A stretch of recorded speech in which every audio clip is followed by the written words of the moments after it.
We have the first person up, Rachel Shuttlesworth, who is a student here at the university, a graduate student at the University of Alabama. Rachel has participated in both of the sponsoring departments, the major sponsoring departments of the LAVIS conference, both Modern Languages and Classics and the Department of English. So we're very happy to hear her present her paper entitled Southern American English in Literature and Films, Dialect, Distortion, and Some Foundations of Negative Stereotypes. Welcome.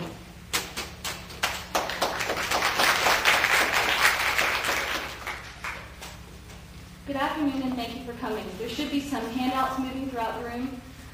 The findings I will share with you today relate to how Southern English features are depicted in artistic works and in film adaptations. This project draws on research from perceptual dialectology, literary linguistics, and linguistic anthropology, among other fields, and focuses on the role of language ideology in dialect depiction and some of the ways that we can analyze these depictions. The speech of Southerners has long been a cause for curiosity and comment, as well as, according to Ayers, a symbol of poor education, low ambition, and reactionary politics. Since there are Southerners who are well-educated, successful, and open-minded, we must ask how these ideas are created and perpetuated. We must also ask how, in American minds, the South has come to be associated with particular linguistic variations, some of which may not even exist in Southern American English varieties. In discussions of the negative stereotypes associated with Southerners, scholars and laypersons often mention popular cultural media such as films. Since popular films are widely viewed and are conducive to having the audience suspend its disbelief, they would seem to include particularly influential depictions of language varieties. These media involve spoken language, allowing their creators to use American ideas about language varieties as a ready characterization tool. For the purposes of making character constructing traits more obvious, filmmakers may exaggerate particular physical or linguistic features. This often involves capitalizing on American shared cultural knowledge as shortcuts to particular ideas in the audience member's mind. When an audience sees a dialect depiction and has no basis for comparison except other stereotypical depictions, the exaggerated or comical stereotypical nature of a character's speech may not be obvious. We all know that the South and its language varieties are often found in American popular movies, from Gone with the Wind to Smokey and the Bandit to Forrest Gump. Films about the South affect what Americans think about the South. American ideas of Southern Belle are sometimes based on Scarlett O'Hara, while preconceptions about race issues in the South may come from Harper Lee's To Kill a Mockingbird. Since movie makers use language as one of their main character identifying tools, Americans may associate the idea of the Southern Belle with Vivien Leigh's British English-based interpretation of Southern speech, and Southerners who are open-minded and ethical with Gregory Peck's prescriptively correct Atticus Finch. In turn, audience members may extend beyond the fictional world of film these depiction-based ideas of how certain types of Southerners talk, expecting real-world Southerners to exhibit the same language use as what they have seen in films. This is reflected in statements I've collected from Southerners, such as, normally, non-Southerners think it is cute, charming, or Southern, like in the movies.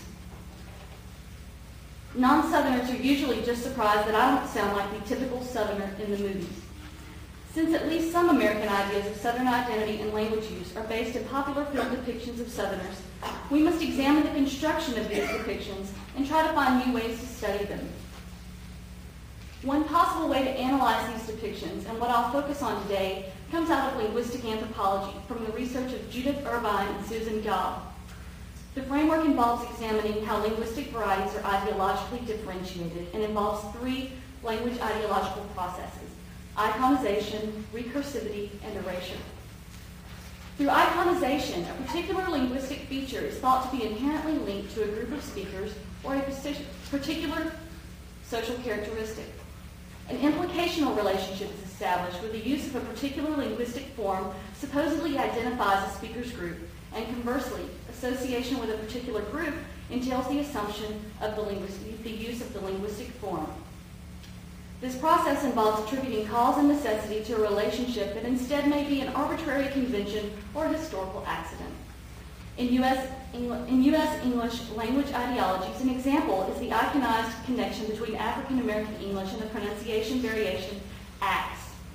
Some may assume an inherent connection between the two, so that the use of acts automatically means the speaker's African American, and being African American automatically means you say acts. When iconization occurs, the reputation of the linguistic form is extended to the speakers who use it, and vice versa. If a form is considered indicative of illiteracy, then the speakers who utter it, no matter what their literacy level, are assumed to be illiterate. The second process, recursivity, involves the projection of an opposition salient at one level of a relationship onto some other level.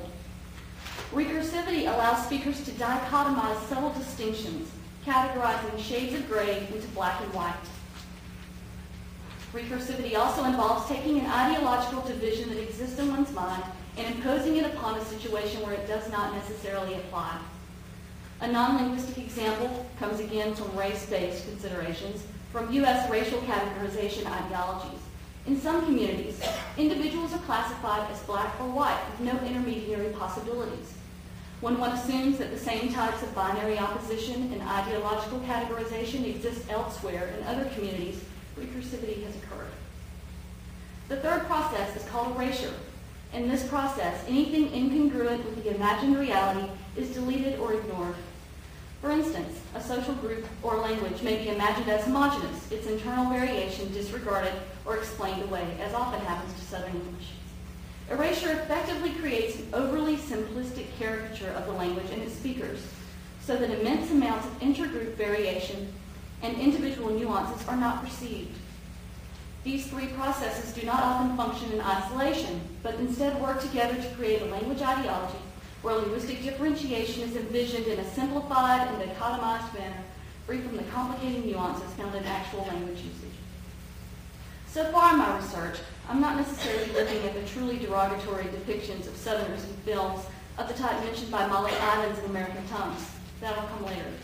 What I've done is choose a few features of Southern English, specifically y'all and multiple modal verbs such as might, could, might ought to, and may can, and one feature found in many vernacular Englishes, although some might think it is more common in the South, which is ain't.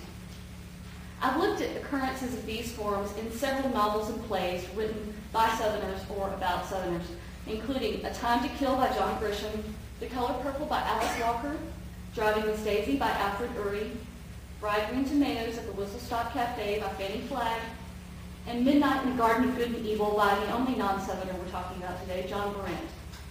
I'm also looking at Steel Magnolias by Robert Harlan. What I did next was I compared how these works depict Southern American English features to the features' documented uses. Then I've examined the comparable dialogue from each work's film adaptation to determine how the treatment of the Southern American English features changes in the adaptation process. It's important to think about the intentions of these authors and playwrights and filmmakers in what they've created. It's important to note that in interviews and in prefaces to their works, they state that they come to their task with respect and that they are setting out to give a non-derogatory picture of the South and its residents. It's also necessary to remember that I am focusing on a small set of features, so I'm not going to be covering their depictions of Southern English in full. For the most part, I'm looking at specific utterances and how they change the adaptation process. Occasionally, I'll mention more global changes and their cumulative effect on the depiction. First, let's look at Fried Green Tomatoes. And you'll see on your handout that you have the written version and the film version, and you'll see it on the screen as well. It was almost doing nothing. I don't give a good goddamn. What we got up here is a case of accidental death. Taste this.